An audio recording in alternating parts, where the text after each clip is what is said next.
بسم الله الرحمن الرحيم. وعباد الرحمن الذين يمشون على الأرض هونا وإذا خاطبهم الجاهلون قالوا سلاما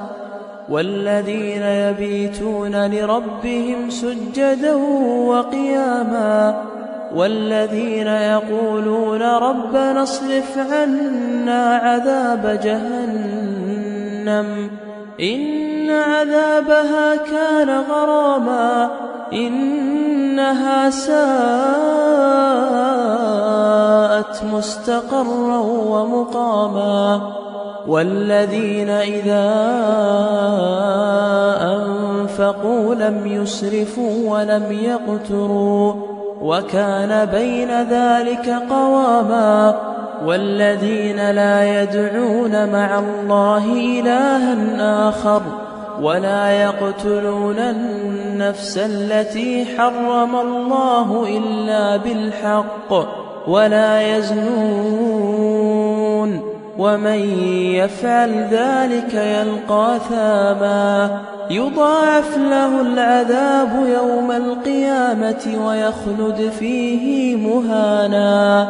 إلا من تاب وآمن وعمل عملا صالحا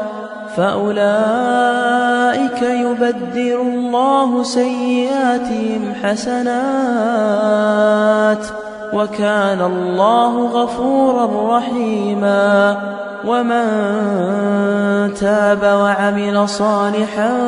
فإنه يتوب إلى الله متابا والذين لا يشهدون الزور وإذا مروا باللغو مروا كراما والذين إذا ذكروا بآيات ربهم لم يخروا عليها صما وعميانا والذين يقولون ربنا هب لنا من أزواجنا وذرياتنا قرة أعين